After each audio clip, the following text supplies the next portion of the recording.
Sejam todos muito bem-vindos, pessoal! Na aula de hoje, iremos falar sobre embriaguez alcoólica. Preparamos aí um material que a gente espera que seja bastante interessante para a reflexão de todos vocês, assim como teremos alguns convidados também na aula de hoje. Então é isso, vamos prosseguir, vamos começar aí a nossa aula. Então, pessoal, em se tratando aí de embriaguez alcoólica, e é interessante diferenciar a embriaguez alcoólica da embriaguez por outras substâncias psicoativas, porque desde agora é importante diferenciar que o estado de embriaguez ele é um estado clínico, é um estado que vai ser gerado por alguma coisa. No caso, nós vamos dar o enfoque dessa aula da embriaguez alcoólica, mas poderíamos estar discutindo aqui também embriaguez causada por drogas, né, por outras substâncias chamadas psicoativas e que, inclusive, constam de nossa legislação, como vocês verão daqui a pouquinho. Então, como uma forma geral, o que é a embriaguez alcoólica, pessoal? É um conjunto de manifestações neuropsicossomáticas resultantes da intoxicação etílica aguda. Então, olha só, o indivíduo tem que ingerir, né, no caso da embriaguez alcoólica aguda, o indivíduo tem que ingerir essa quantidade de álcool, daqui a pouco a gente vai falar qual é essa quantidade, mas de um caráter episódico e passageiro. Se não for um caráter episódico e passageiro, a gente vai estar tratando de uma outra situação que não é a embriaguez alcoólica aguda. Pois bem, o outro conceito que a gente precisa diferenciar é o conceito de alcoolismo, que é uma síndrome psico-orgânica caracterizada por um elenco de perturbações resultantes do uso imoderado de álcool e de caráter crônico. Então, se a gente observar a caracterização ali, olha lá, é um uso imoderado do álcool e de característica crônica, diferentemente da embriaguez alcoólica, que a gente estava tratando aquilo ali como um episódio agudo, de característica o quê? Episódica e passageiro. Então, o primeiro conceito, embriaguez alcoólica, o segundo, o alcoolismo. O terceiro, agora, vamos falar sobre alcoolemia. O que é alcoolemia? A alcoolemia é a dosagem do álcool etílico na circulação sanguínea e seus valores percentuais representados em gramas ou decigramas por litro de sangue. Então, três conceitos iniciais para a gente saber, pessoal. Conceito de embriaguez alcoólica, que é aquela aguda de caráter episódico e passageiro. Segundo conceito, conceito de alcoolismo, que é o uso imoderado de álcool e de característica crônica. Vejam que isso aqui se aproxima muito com diagnóstico de doença, né? Nós vamos falar aí um pouco mais sobre essa questão, tá, do alcoolismo. E a alcoolemia é quando você tem a dosagem ali do álcool no sangue. Teremos uma interface aí que vamos explicar para vocês, que muitas vezes a dosagem ela não é feita no sangue, ela é feita no ar alveolar. Então a gente vai introduzir hoje também o conceito de etilometria, etilômetro, popularmente conhecido como bafômetro. Bom, então como a gente abordou agora há pouco, a embriaguez alcoólica aguda ela tem essa característica aí de ser imediata, um caráter episódico e ser passageira, porém, ela pode gerar desdobramentos do ponto de vista médico-legal, que eu estou dizendo. Alguém embriagado, por exemplo, que comete um eventual delito, comete aí um crime, se envolve em um acidente, agride uma pessoa, é vítima de agressão, né, acaba tendo aí um relacionamento com os instrumentos legais aí existentes e pode ser necessário, talvez nessas condições, uma avaliação pericial desse indivíduo, para saber, por exemplo, em que estado ele se encontrava ao tempo do fato ocorrido, para saber se ele já estava embriagado no momento em que o fato aconteceu, ou, por exemplo, se ele se embriagou depois, ou se ele se embriagou para cometer aquele determinado fato. Isso tudo vai ter a diferença na natureza de análise aí de algumas questões que envolvem a lei, tá bom? De todo modo, quando a gente fala então desses quadros, a gente tem que lembrar 3 pontos aí importantes. Primeiro, existe uma tolerância individual de cada um. Isso quer dizer que pessoas que podem beber aí pouco, terem repercussões clínicas aí, evoluindo para um estado de embriaguez de forma muito rápida e de forma às vezes não previsível, bem como indivíduos que são extremamente tolerantes a quantidades elevadas de bebida alcoólica, que podem aí, não ter manifestações clínicas alguma. E são essas manifestações clínicas que, por vezes, são objeto de nossa análise. E em algumas pessoas, você pode ter aí uma descoordenação entre o que se observa como concentração no sangue, por exemplo, de álcool, e da repercussão em termos de manifestação clínica do indivíduo. Isso vai valer um pouco para as nossas análises que a gente vai fazer sobre beber e dirigir, que é um grande debate. Atualmente no Brasil a lei diz que você não pode beber absolutamente nada e dirigir, né, porque ou vai ser considerado uma infração administrativa ou crime de trânsito, mas em alguns países você tem lá uma tabela com alguns limites aí de ingestão alcoólica que é possível o indivíduo ter. A grande pergunta é, será que o que conta é a concentração daquele agente, do álcool, no sangue, ou será que o que importa são as manifestações clínicas, como a gente começou falando nessa explanação? Gostaria de provocar vocês aí para uma reflexão a respeito disso e mais para frente a gente comenta um pouquinho. Pois bem, vejam que lá então na embriaguez alcoólica aguda nós vamos ter aí algumas caracterizações do estado físico do indivíduo, como por exemplo congestão das conjuntivas, é o olho vermelho. O indivíduo que está ali em um estado de embriaguez, ele vai estar com o olho vermelho. Além disso, você vai ter alteração circulatória e respiratória, taquicardia e taquipneia.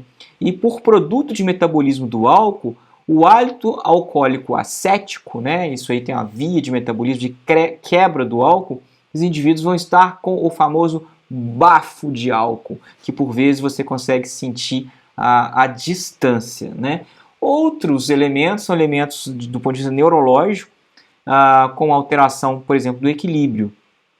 E para avaliar equilíbrio, por vezes, no exame neurológico, a gente faz o teste de Romberg, que é um teste, né, em que o indivíduo vai se posicionar, vai colocar, vai fechar os olhos, né, colocando a mão assim para baixo, e se ele tiver o teste positivo, significa que ele caiu, não conseguiu manter o equilíbrio na hora que ele fechou os olhos. Lembrando que esse teste ele tem muita relação com aqueles componentes do equilíbrio. Vamos lembrar aqui rapidamente a propriocepção consciente, a propriocepção inconsciente, a propriocepção proveniente do aparelho vestibular e a visão. Quando você, por exemplo, faz um teste Romberg e tira a visão, você está tirando os componentes do equilíbrio e levando a que o indivíduo tenha principalmente esses outros componentes. Se existir uma intoxicação, por exemplo, alcoólica, né, o aparelho vestibular pode estar comprometido e naturalmente o indivíduo pode cair.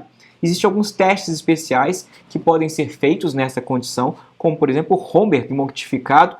Alguns autores ou fazem, né, pedindo para o indivíduo colocar as mãos abertas, né, na posição de Romberg, e inclinar um pouquinho a cabeça para trás e fechar os olhos. Então, se o indivíduo estiver aí no estado de embriaguez, dificilmente ele conseguirá ficar aí em pé sem cair com esse teste. A marcha, né, uma marcha aí cambaleante, uma marcha com dificuldade de ação motora, aí, indivíduos que estão em grau de embriaguez, né, com perturbações aí de coordenação motora. Muitas vezes o indivíduo não consegue pegar sequer, por exemplo, o próprio copo que ele está ali bebendo. Você pede alguns comandos, como abrir a porta, por exemplo, escova seus dentes, o indivíduo não consegue ali articular, tamanho é o estado que ele se encontra. A disartria, que é aquela fala arrastada, né? O indivíduo começa a ficar embriagado, a velocidade aí dessa fala vai se modificar, a fala vai se ficando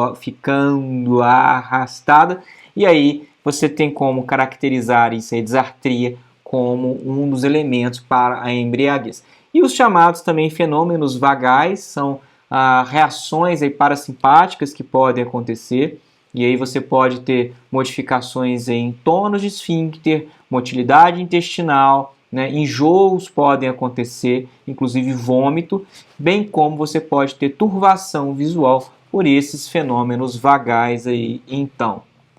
E por fim, como um terceiro elemento importante para se lembrar clinicamente desse exame, é o chamado humor afetado, né? A crítica e o senso de julgamento ficam aí bastante prejudicados. Daqui a pouco nós vamos falar sobre essas fases aí da embriaguez, e eu vou caracterizar isso muito bem, vamos fazer um pequeno relacionamento aqui, mas fato é que o indivíduo vai passar por alguns estados, não é?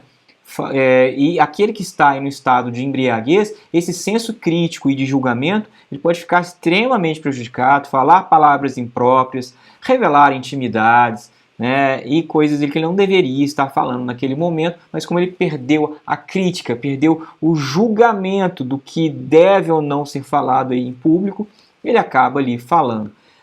Prejuízo à memória, né, algumas bebidas alcoólicas podem estar especialmente relacionadas com isso. Existem relatos, registros que a vodka pode dar uma amnésia danada aí no dia seguinte, né? Ou seja, falta de uma fixação de memória por intoxicação alcoólica, e as chamadas atitudes impulsivas, que do ponto de vista médico legal nos interessa bastante, porque neste momento em que existem atitudes impulsivas, você pode ter aí os chamados conflitos, e alguns conflitos que podem evoluir para a violência, quer seja física, quer seja psíquica. Então, pessoal, após fazer a explicação dos sintomas físicos, neurológicos e psíquicos que envolvem a embriaguez alcoólica aguda, talvez fosse bastante interessante e importante a gente ilustrar isso com um caso concreto, um caso real. E, para tanto, eu trouxe aqui uma convidada para lá do que especial, que é a professora Yara. Ei. É difícil, né, fazer esse toque assim? Seja muito bem-vinda, Yara. Seja muito bem-vinda. Conta pra gente muito aí. Muito obrigada, professor Leandro. Prazer estar aqui, uai. Prazer é nosso, não é? Conta pra gente aí, vamos ilustrar isso que a gente está falando aqui agora. Conta um pouquinho aí da sua experiência, de algum caso que você se lembra aí de alguém que pediram sua avaliação por embriaguez alcoólica aguda.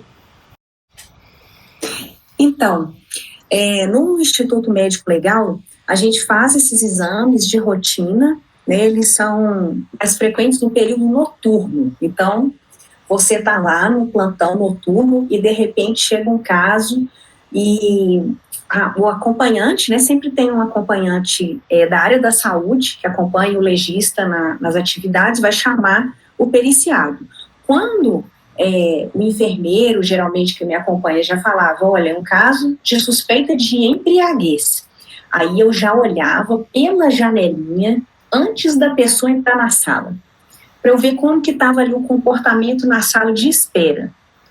E aí teve uma determinada noite que chegou uma pessoa, era um rapaz, ele devia ter por volta de uns 30 e poucos anos, muito agitado e falando, e estava acompanhado de alguns amigos e tinha se envolvido num acidente de trânsito, e muito agitado, muito agitado. E os amigos, tinha alguns amigos da área do direito, e querendo entrar junto, eu expliquei que eu precisava examinar e que eu ia fazer o exame do periciado, e entrou somente o rapaz nessa hora. Ele não estava acompanhado de advogados, eram amigos só, e todos embriagados e muito agitados. E aí eu acompanhei junto com o enfermeiro para a sala, ele estava sendo conduzido também por alguns policiais, e aí lá na sala deu para a gente perceber, assim, de longe, né, o exame começa antes do exame propriamente dito. Antes de fechar a porta da sala,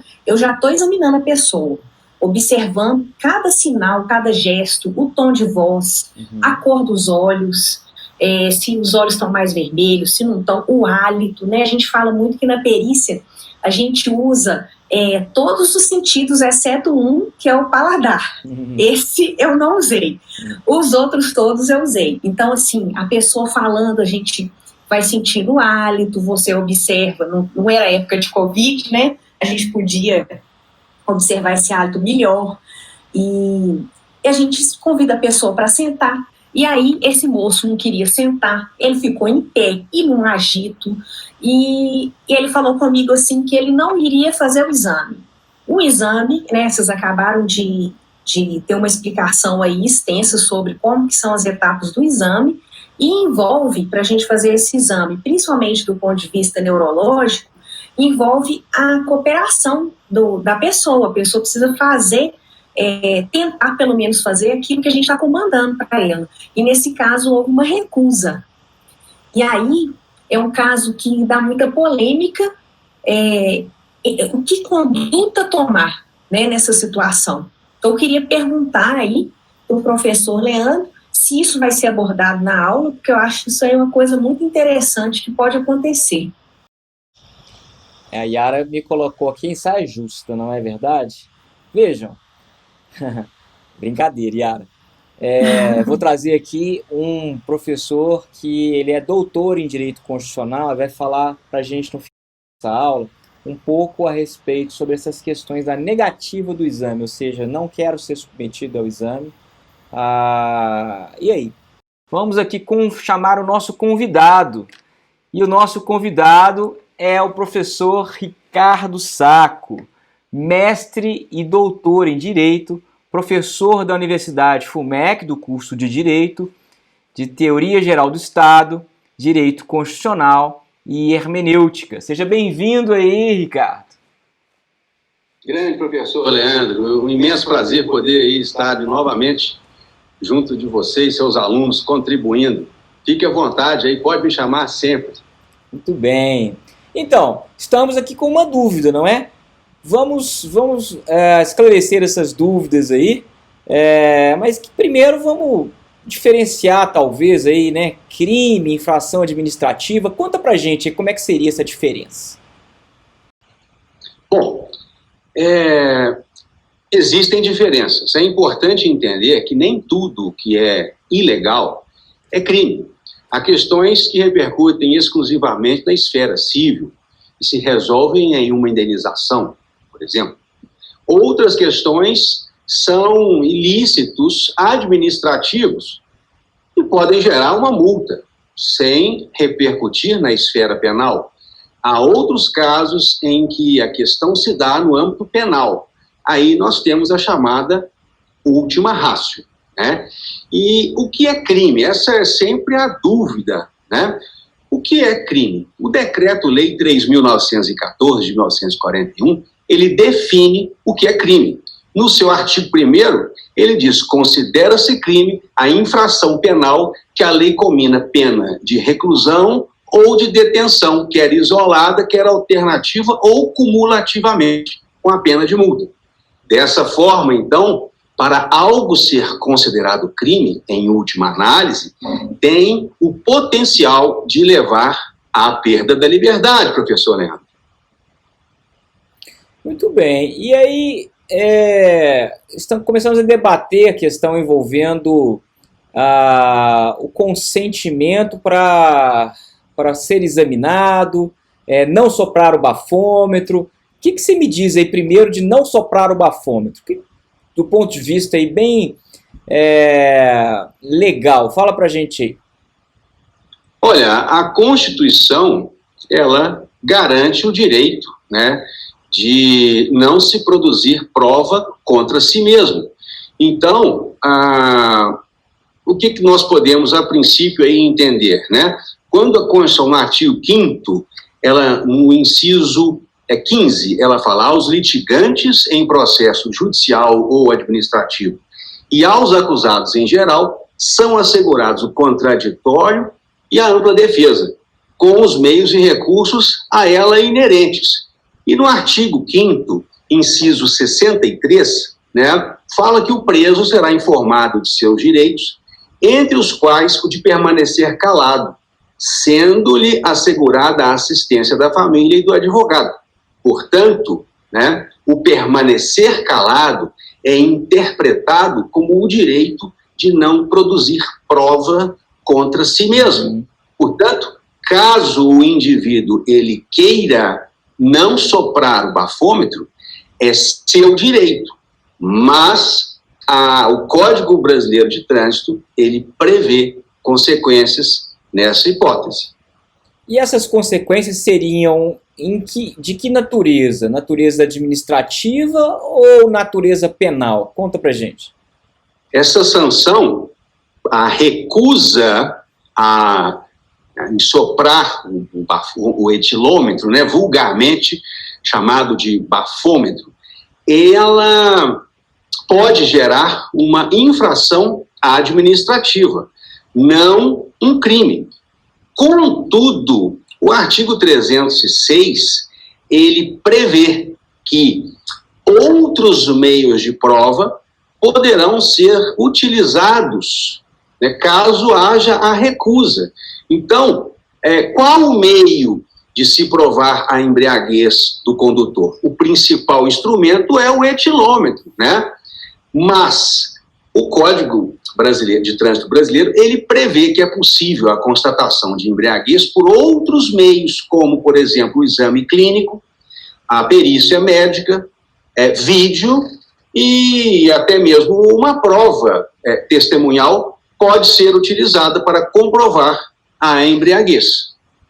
Então o que você está querendo me dizer é o seguinte: tá bom, não quero soprar, mas se tiver alguém lá filmando, por exemplo, um andar cambaleante, falas desconexas, comportamentos inadequados, agressivos muitas vezes, vídeos às vezes que a gente vê aí vazando em internet, rodando em grupos de WhatsApp, não é? Situações complicadas. Isso pode ser utilizado como elemento probatório, como prova para um juiz que vai futuramente, eventualmente, né, julgar um caso dessa natureza? Com certeza, ao ser apresentado em juízo pela acusação, aquilo será submetido ao contraditório e haverá defesa técnica. Contudo, não existe uma hierarquização dos meios de prova. O juiz ele pode aceitar aquela prova e valorá-la da forma como entender, contanto que o faça de forma fundamentada, né? Então ele precisa de fundamentar, mas não necessariamente é necessário um vídeo. Por quê? Porque basta uma testemunha. Ou seja, o policial ele pode chegar para um passante e falar assim: venha cá, observe esse indivíduo, e aí ele faz perguntas, ele manda o sujeito andar, etc., e pega o número de identidade, o nome daquele indivíduo, já está formada uma testemunha.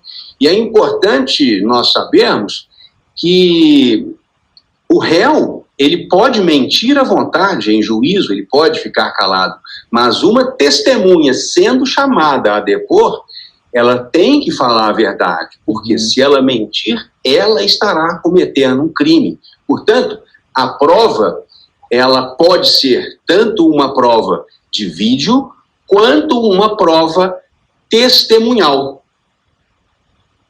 Muito bem, então isso começa a esclarecer alguns pontos aí pra gente, não é?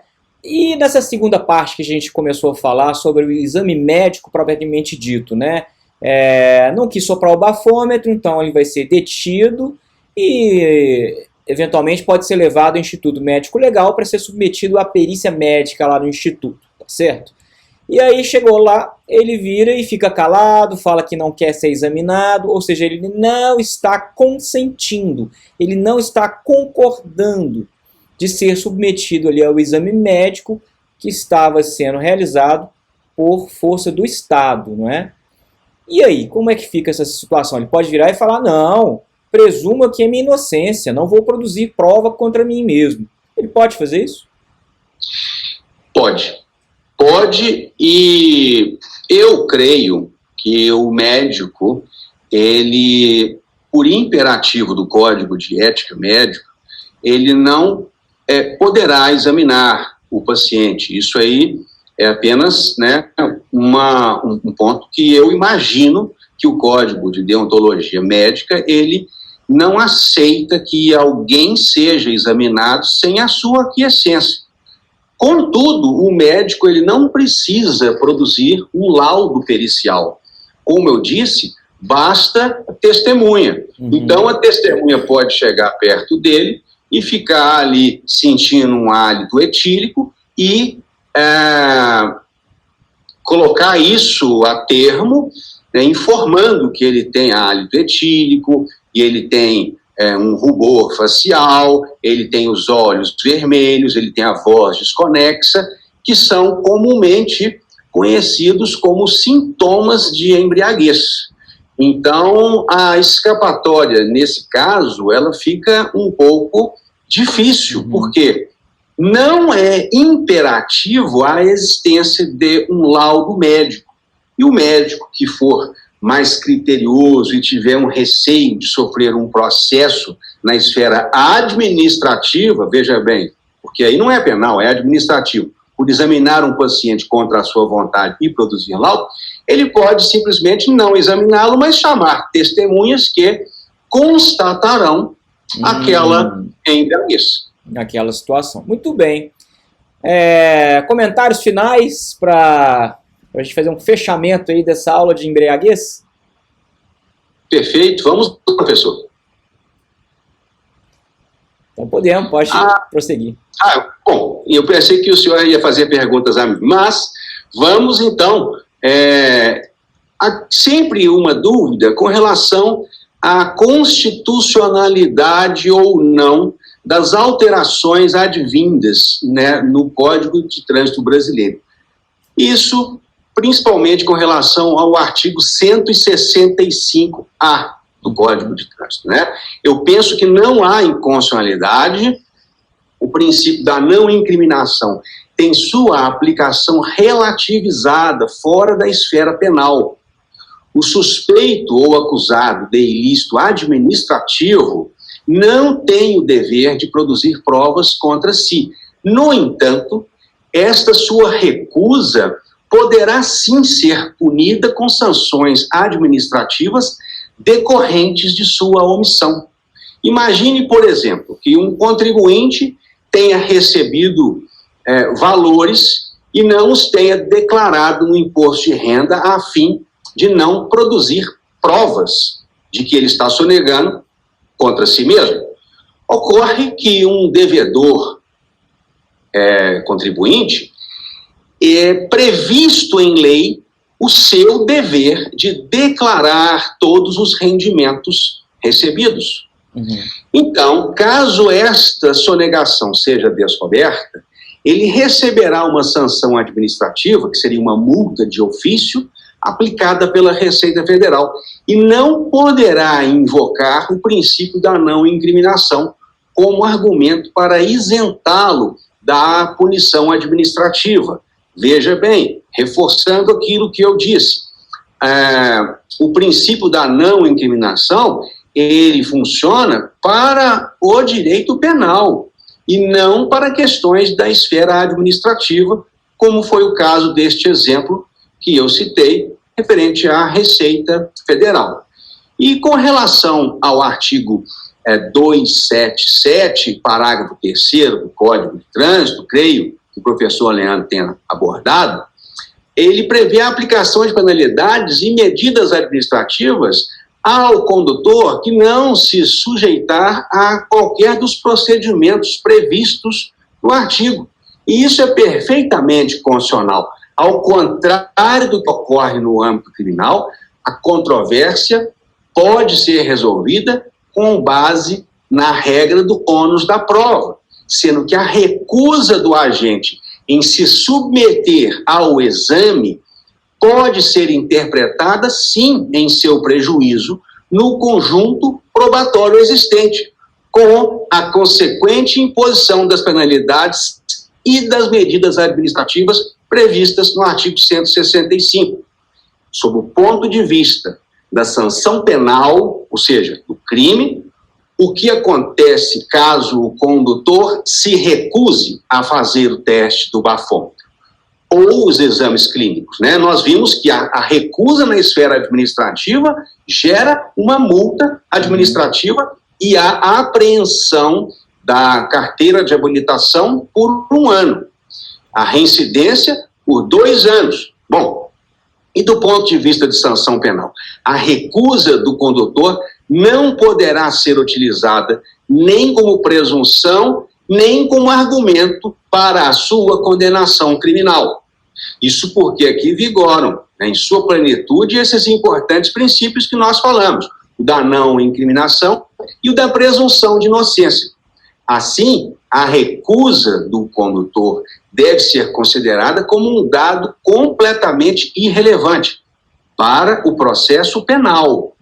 Recusando-se a submeter ao bafômetro, né, ao etilômetro ou outros exames, cumpre ao Estado angariar outros meios de prova para atestar que ele praticou o delito, o crime, previsto no 306.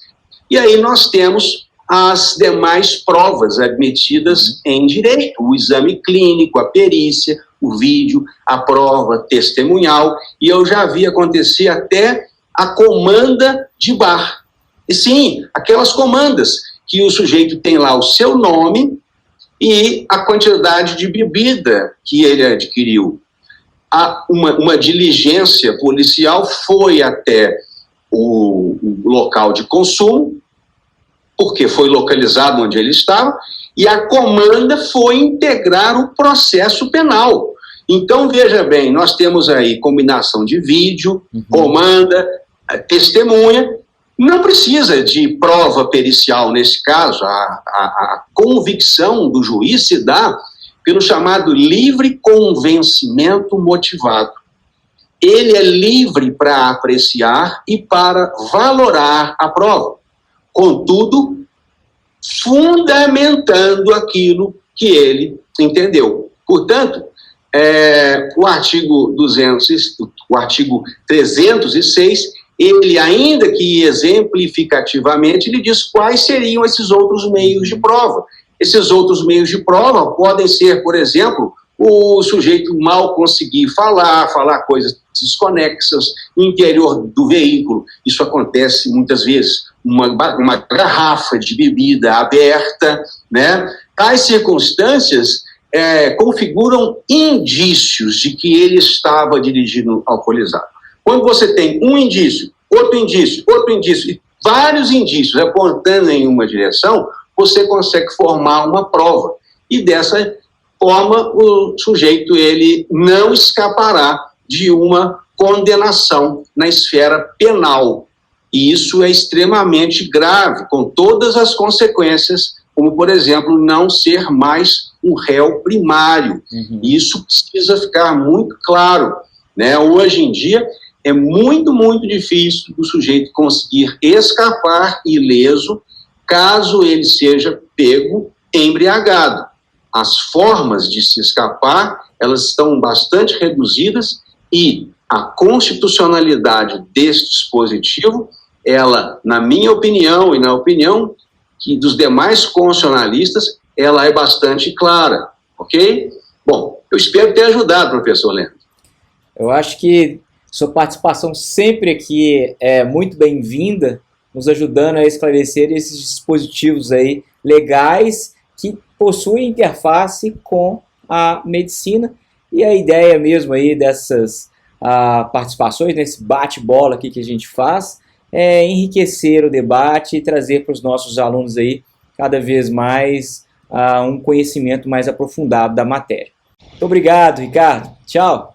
Obrigado a você. Conte comigo. Um abraço a todos. Yara, mais algum comentário, algum outro caso que você lembrou aí? Uai, já que é pra gente contar caso, então vamos contar mais um caso. Teve uma vez que eu estava lotada no interior e aí chegou de dia, à tarde, 2 senhores que tinham perdido o controle do carro e trombado um poste. E aí, eles estavam muito embriagados pelo álcool, e eles combinaram entre eles, cada hora veio um fazer a perícia, né, um ficou esperando lá do lado de fora, e eles combinaram, não sei porquê, que se eu perguntasse, dava claro que eles tinham combinado. Era para falar que alguém deve ter orientado eles, que eles tinham tomado 2, Só que eles estavam tão embriagados que eles não sabiam dois o que, se era cerveja, se era pinga, o que eles tinham tomado. E aí eu sei que chamei um, e aí conversei com ele antes, eles consentiram o exame, fiz todas as etapas do exame, observei as alterações físicas, neurológicas, psíquicas, tudo. E no relato, acho muito importante recolher a história da pessoa. Todos dois falaram, eu perguntei, senhor, tomou alguma bebida alcoólica? Ele, sim, tomei. Eu falei, quanto? Ele, o que o senhor tomou? Tomei 2. Eu falei, 2? Ele, 2. E aí, realmente, assim, deu para perceber que alguém tinha falado com eles que era para falar que tinham tomado 2, porque na época tinha uma lenda urbana, assim, que se a pessoa tivesse tomado 2 copos de cerveja, não tinha problema. Mas eles tinham tomado, eles consentiram inclusive a coleta de sangue, que é uma das etapas do exame, lógico, depois do consentimento, então eu colhi, e eles estavam com uma dosagem alcoólica, assim, que até Deus duvidava, e eles tinham tomado, era garrafa de pinga. Nossa. Depois eles acabaram contando. E foi, esse caso foi muito interessante, eles não machucaram ninguém, e aí por isso que eu achei muito engraçado essa história, foi bacana. Muito bem, Yara, trazendo aí pra gente aí informações bastante relevantes para a gente ilustrar esse raciocínio que a gente está desenvolvendo com vocês aí. É isso, queria te agradecer muito aí pela participação e vamos chamar mais vezes aí nessas muito obrigada. Interações. Certo? Foi um prazer. Um beijo para você. Muito obrigado. Beijo. Até a próxima. Obrigada. Até a próxima. Tchau, tchau. Como eu disse, progredindo aí, né, vamos falar um pouquinho sobre as fases aí da embriaguez, né? E essencialmente são 3, pessoal. A gente tem a primeira fase chamada de excitação. Depois a gente tem a fase da confusão. E depois temos a fase da sonolência. Vou passar uma dessas fases para a gente caracterizar. Mas antes disso, olha lá, essas fases, elas têm relação com alguns animais. Tem um autor, né, que caracterizou esse relacionamento. Na verdade, está falando de 3 fases. Alguns autores classificam com mais 2 fases. Tem um autor que fala sobre uma fase que seria pré-embriaguez, né, pré-uso da bebida alcoólica ali, na hora que, um pouquinho antes da excitação, e a outra fase, a 5ª fase, seria depois da sonolência, que seria a morte. Né? Então eu estou colocando aqui essas 3 fases, que a maioria dos autores aceita essas 3 fases, e fica bem caracterizado para a gente explicar. Então a primeira fase, a excitação, é a fase do macaco. Né? Por que será a fase do macaco? Vamos falar já sobre isso. Depois temos a fase da confusão, caracterizada aí pelo leão. E depois temos a fase da sonolência, que é chamada fase do porco. Vamos passar aí uma a uma essas fases para a gente esclarecer. Bom, primeiro a fase aí da excitação, ou fase do macaco. O que acontece com o indivíduo quando ele começa a beber? Não é? Ele vira um ser falante. Se ele não fala, ele vira um ser falante. Ele sente-se vivo, ele fica animado, humorado. Ele nunca contou piada, mas de repente ele dá uma vontade danada de contar piada. E aí ele vai ali naquele meio, querendo mostrar ali seu conhecimento, seu valor. Às vezes ele começa até mesmo a achar que tem um conhecimento assim fora do comum, que ele tem um super conhecimento, exatamente por essa excitação que o álcool vai provocar nessa primeira fase aí. Nessa fase ele pode revelar segredos íntimos, algumas coisas que a própria inibição e a crítica dele, né, faz um filtro e não deixa falar algumas coisas que são bastante íntimas e que às vezes criam situações aí extremamente constrangedoras. Quando alguém começa a contar alguma coisa muito íntima dentro de uma roda de pessoas, não é uma situação aí muito, muito agradável. Então é uma fase, pessoal, de euforia. A pessoa está excitada, a pessoa está agitada. E existe uma frase em latim, né, que é bonus vinum laetifica cor hominis. O bom vinho alegra o coração do homem. O que quer dizer isso aí nessa relação? É porque apesar de ter isso tudo nessa fase da excitação, a bebida alcoólica com moderação, certamente não aprofundando nessa fase de excitação, ela pode levar aí a um estado de alegria, a um estado aí de um convívio aí, harmonioso com aqueles que estiverem compartilhando ali, por exemplo, uma taça de vinho. Agora, se essa bebida alcoólica ela acaba aumentando, ela acaba ficando aí em excesso, de fato, aquele indivíduo que estava alegrinho, ele vai começar a ficar desagradável, ele vai começar a ser aquele chato, vai começar a incomodar. E aí vamos passar para a próxima fase, que é a fase do leão, porque depois da excitação vai começar a ter a confusão. A confusão está relacionada a perturbações nervosas e psíquicas. O indivíduo começa a ficar ali um pouco irritado, a fala dele já começa a ficar com alguns sinais de arrasto, o andar dele já começa a ficar cambaleante, revelando que o sistema nervoso ali central dele está começando a ficar comprometido, né? O planejamento motor está se modificando, o equilíbrio está modificando. E, como eu disse, essa fase é uma fase que pode ocorrer aí a irritabilidade e a tendência à agressão. Então acaba criando coragem. Então, nessa fase do leão, e a caracterização é por esse motivo mesmo, pode ser que nessa fase, indivíduos que anteriormente não tinham coragem de executar algum ato de agressão, se existir ali alguma coisa meio que inerte nele, ele pode colocar para fora neste momento, e é por isso que essa fase aqui do leão, essa fase de confusão, ela tem especial interesse de estudo na medicina legal, porque a maior parte dos problemas vai acontecer exatamente aqui nessa fase. Depois temos a fase do porco, que é a fase do sono. E o que vai acontecer nessa fase? O indivíduo não se mantém em pé.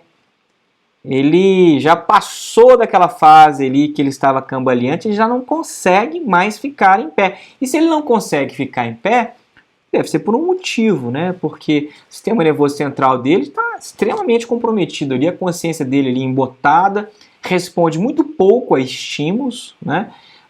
E o que ele quer fazer nessa fase?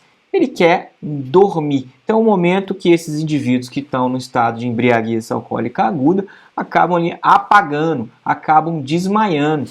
E desmaiam do jeito que estiver, sem tomar nenhum tipo de precaução ou consideração individual de higiene. É por isso que existe esse relacionamento com o porco, com o animal, ou seja, quer ficar do jeito que está, né, sujo se estiver, e ali dormindo para poder ver se passa o efeito ali da bebida alcoólica.